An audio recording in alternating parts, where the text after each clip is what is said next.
ॐ श्रीगणेशाय नमः। गजाननं भूतगणादिसेवितं कपितजम्बूफलचारुभक्षणम् उमासुतं शोकविनाशकारकं नमामि विघ्नेश्वरपादपङ्कजम्। यं ब्रह्मा वरुणेन्द्ररुद्रमरुतस्तुन्वन्ति दिव्यैस्तवैर्वेदैः साङ्गपदक्रमोपनिषदैर्गायन्ति यं सामगा। ध्यानावस्थिततद्गतेन मनसा पश्यन्ति यं योगिनो यस्यां तं न विदुषुरासुरगणा देवाय तस्मै नमः। श्रीमच्चन्दनचर्चितो जलवपो शुक्लाम्बरा मल्लिका मालालङ्कृतकुण्डला प्रविलसन्मुक्तावली शोभिता सर्वज्ञाननिधानपुस्तकधरा रुद्राक्षमालाकरा वाग्देवी वदनाम्बुजे वसतु मे त्रैलोक्यमाता चिरम्। मुखं करोति वाचालं पङ्गुं लङ्घयते गिरिं यत्कृपातमहं वन्दे परमानन्दमाधवम्। नमो भगवते तस्मै व्यासाय मिततेजसे यस्य प्रसादाद् वक्ष्यामि नारायणकथामिमां। नारायणं नमस्कृत्य नरं चैव नरोत्तमं देवीं सरस्वतीं व्यासं ततो जयमुदीरयेत्। भक्तवत्सल भगवान को जय। पतित पावन भगवान नाम को जय। भक्त सज्जनवृन्द, आज पनि उपस्थित भइसकेको छु म ज्योतिष पण्डित योगेन्द्रराज नेउपाने। भक्त सज्जनवृन्द, माघ महात्म्य अन्तर्गत अत्यन्त पावन यो स्वस्थानी परमेश्वरी भगवतीका कथा प्रसङ्गलाई लिएर आज पनि उपस्थित भइसकेको छु। हिजोका प्रसङ्गमा हामीले 19 अध्यायमा गोमा ब्राह्मणीको उत्पत्तिका प्रसङ्गहरू र शिव भगवानले गोमालाई 7 वर्षको उमेरमा 70 वर्षका वृद्धसँग विवाह होस् भनेर इत्यादि अनेक प्रकारका 4-5 वटा श्राप दिएका प्रसङ्गहरू श्रवण गरेका थियौँ। आउनुहोस् आज 20 अध्यायका कथाहरूलाई यथामथि म प्रस्तुत गर्नेछु। कृपया भिडियोलाई सुरुदेखि अन्तिमसम्म हेर्नुहोला। अथ विंशोत्सवः। कुमारजी आज्ञा गर्नुहुन्छ, हे अगस्त्यमुनि, त्यसरी भिक्षुक रूप श्री महादेवले आज गोमालाई श्राप दिएपछि ब्राह्मणी आज अत्यन्त मनमा पिर मानेर धुरु बसेर रुन लागिन्। गङ्गा स्नान गर्न गएका गोमाका बा आमा फर्कदा आफ्नी पुत्री रोइरहेको देखि भन्दछन्, हे पुत्री, किन रोयौ, के दुःख पर्यो? गोमाले भिक्षुक रूप श्री महादेव आएर भिक्षा मागेदेखि श्राप गरेसम्मका बेली विस्तार लगाइन्। गोमाका कुरा सुनेर उनका बुबा आमाले, हे पुत्री, त्यो के महादेव हो र त्यसले दिएको श्राप लाग्ला? भिक्षुकले त्यसो भन्यो भन्दैमा रुनु पनि ठिक होइन, नरौ भनी सम्झाए। आज बाबा आमाले समय बित्दै जाँदा जब गोमा 6 वर्ष पुरा गरी 7 वर्षमा लागिन्, तब शिवभट्ट र सतीले सल्लाह गरी गोमाका विवाहका लागि ठाउँ ठाउँमा कुल घरान केटा खोज्न पठाए। गोमालाई पहिले श्री महादेवको श्राप परेको कारण केटा पाउन सकेनन्। त्यसपछि शिवभट्ट आफैले जताततै केटाको खोजीमा हिँडे र कोही पनि पाउन नसकेर आजित भई गङ्गामा स्नान गर्न लागेका ब्राह्मणहरूलाई हेर्न थाले। मनले हार मानी घर खन लाग्दा शिवभट्टको नजरमा गङ्गाका किनारमा शिलाको आसन गरी मुखबाट रियाल चुहाउँदै सन्ध्या गर्न लागेका कान नसुन्ने कपाल सेत्तै फुलेका करिब 70 वर्षको बुढो ब्राह्मणमा पर्न गयो। कालो वर्णका कैला आँखा भएका र आँखी भुइँ जोरिएका ती वृद्ध ब्राह्मणको शरीर पुरै कुप्रिएको देखिन्थ्यो। तिनलाई शिवभट्टले धेरै बेरसम्म हेरिरहे। सन्ध्या गरिसकेपछि ती ब्राह्मणले शिवभट्टलाई, तिमी को हौ, कहाँबाट आएका हौ, अनि तिमीले मलाई किन धेरै बेरसम्म हेरिरहेका हौ भनी सोध्न लागे। यसरी उत्तरमा शिवभट्ट भन्नुहुन्छ, म शिवभट्ट नाम गरेको ब्राह्मण हुँ। मेरा घरमा एउटी कन्या छिन् जसको विवाहका लागि वरको खोजीमा हिँडेको। धेरै ठाउँहरू आज चाहरे, तर त्यस्तो वर कहीँ पनि पाउन नसकी घर फर्कन लागेको समयमा हजुरलाई देखेर आज हेरिरहेको हुँ। तिमी को हौ? शिवभट्टले यति भनेको सुन्ने बित्तिकै अत्यन्त उत्साहका साथ ती वृद्ध ब्राह्मण भन्दछन्, हे शिवभट्ट, म पनि शिवशर्मा नाम गरेको ब्राह्मण हुँ। 16 वर्षको उमेरदेखि कसैले कन्या दान गर्छन् कि भन्ने आशमा हिँडेको। अहिलेसम्म पनि त्यस्तो कोही मिलेको थिएन। आज मेरा भाग्यले तिमीलाई भेट्टाएँ। ईश्वरको कृपाले दुवैको काम हुने भयो। हे पिता, म माथि दया गरी तपाईँकै पुत्री मलाई कृपा गर्नुहोस्। करजोरी सहस्र बिन्ती गर्दछु। ब्राह्मण भई मेरो यो उमेर भइसक्यो, तर मेरो विवाह भएको छैन।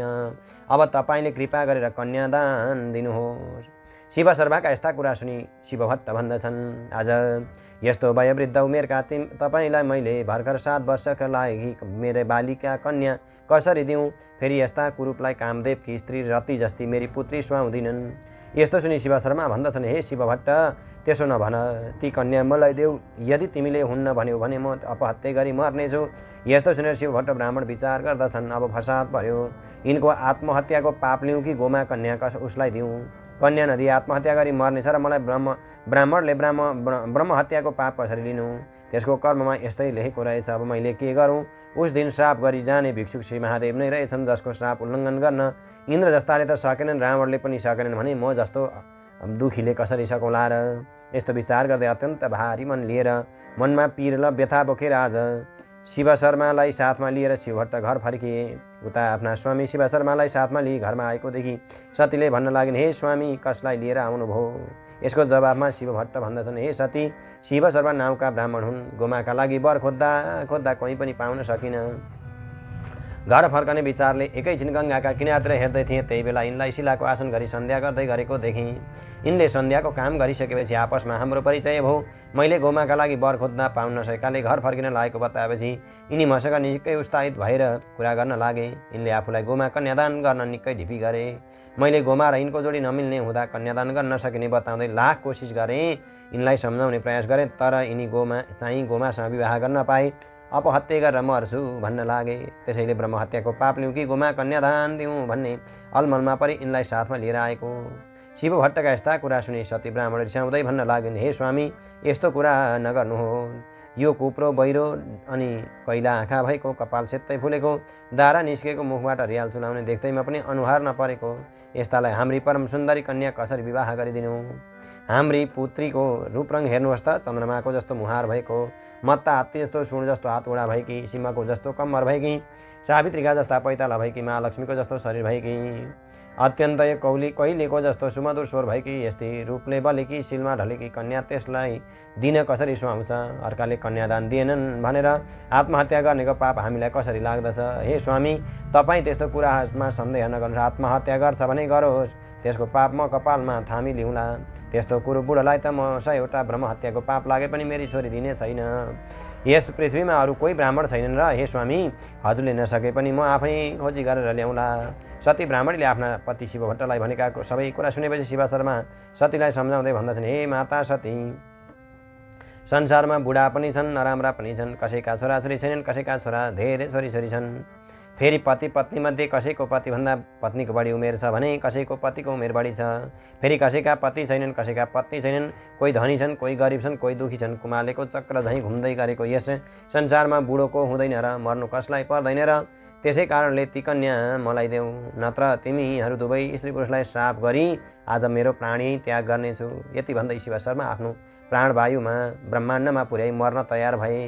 तब शिवभट्ट ब्राह्मण लौ वित्यास पर्न आँट्यो भनी डराई भन्दछन्, हे शिव शर्मा, त्यसो नगर, मेरी पुत्री तिमीलाई दिनेछु। यति भन्दै शिव शर्माको गोडा धोई माथि डाकी लगे। आज तल माथि लगेर अब सतीले नमान्दा शिवभट्ट बुझाउन लागे, हे सती, उस दिन गोमालाई श्राप दिइजाने भिक्षुक महादेव नै रहेछन्। जब 33 कोटी देवताका हाम्रा सहाय भई आए पनि उनको श्राप टार्न सकिँदैन। दैवले यस्तै परिल्यायो, गोमा यिनैलाई कन्यादान गरिदिउँ। अब एकहोरो ढिपी नगर, विवाहका लागि सामग्री तयार गर। तब सती ब्राह्मणी मनमा साह्रै पीडा लिँदै मनमा धुरु रुन लागिन्। अहो आश्चर्य, कस्तो अचम्मको कुरा भयो! वृद्ध र बालिकाको विवाह भएको देख्नुपर्ने भयो, आफैले बेहोर्नु पर्ने भयो। निष्ठुरी विधाताले हाम्री पुत्रीका निधारमा कस्तो लेखिदिएको रहेछ। न्वारन गर्दा त यी बालिका भाग्यमानी हुनेछिन्, यिनलाई सबै लोकले मान्नेछन् भन्दथे, तर त्यो पनि झुट रहेछ।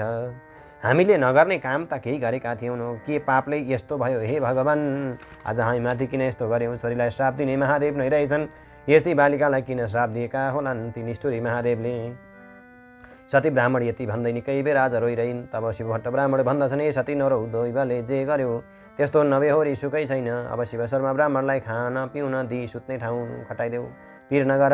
यस्तो सुनेर सतीले नाना तरहका परिकार तयार गरी शिव शर्मालाई खान पिउन दिई सुत्ने ठाउँको व्यवस्था पनि गरिन्। शिव शर्मा सुत्न गएपछि सतीले आफ्नी छोरी गोमालाई डाकी, हे नानी, ती वृद्ध ब्राह्मणसँग तिम्रो विवाह हुँदैछ। उस दिन तिमीलाई श्राप दिने महादेव नै रहेछन्, तिमीलाई त्यो श्राप लाग्यो, हामीलाई दोष नदेऊ है। तिमी सुर्ता पनि नगर, तिम्रा कर्मले यस्तै पारिहाल्यो, यसलाई टार्ने कोही सामर्थ्य पनि छैन भनी सतीले आँखादेखि आँसु बर्रबर्ती खसाली गोमालाई बडो प्रीतिले काखमा लिइन्। आफ्नी आमा सतीले यस्तो कुरा भनेको सुनि गोमा भन्दछिन्, हे आमा, यसमा तपाईँहरूको के दोष छ र?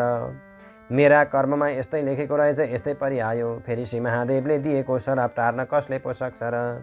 मैले अहङ्कार गरी भिक्षुक रूप महादेवका अनादर गरेकी थिएँ, त्यसको फल आज मैले भोग्नु पर्यो। जुन मनुष्यले भिक्षा माग्न आएका भिक्षुकहरूलाई त्यसै फर्काउला, त्यसलाई अवश्य यस्तै आपत पर्ला। जसले भिक्षुकहरूलाई सन्तुष्ट पारी पठाउला, त्यसले यो लोक र परलोक दुवै सपार्ला। हे आमा, तपाईँ कति पनि पिर नमान्नुहोस्। बुढा भए पनि, खोरन्डा भए पनि, दरिद्र भए पनि, रोगी भए पनि, पापी भए पनि मलाई दैवले परि ल्यायो। रामचन्द्र जस्तालाई पनि दैव लागेर वनवास जानु पर्यो। फेरि वनमा पनि दैव लागेर रावणले सीतालाई हरेर लग्यो। महादेव जस्तालाई पनि दैव लागेर कालकुट विष कण्ठमा राखी नीलकण्ठ भएर रहनु पर्यो। युधिष्ठिर जस्ता धर्मात्मा राजालाई पनि दैव लागेर जुवामा ज्यान राज्य हारी पाँचै भाइ वनवास र गुप्तवासको सजाय भोग्नु पर्यो। फेरि रजस्वला भएकी द्रौपदीलाई पनि दैव लागेर दुर्योधनका सभामा दुशासनले चिरहरण गरेको सहनु पर्यो। महाराज बलि जस्ता महादानीलाई पनि दैव लागेर पातालमा बस्नु पर्यो। फेरि कृष्ण भगवान पनि जस्तो माया कसको थियो र तिनलाई पनि दैव लागेर आफ्नै अगाडि आफ्ना नाति अनिरुद्धलाई बाणासुरले बाँधेको र 56 कोटी यदुवंशीको नाश भएको देख्नु पर्यो। फेरि सारा संसारका सृष्टिकर्ता ब्रह्माजीलाई पनि दैव लागि आफ्नो शिर काटियो।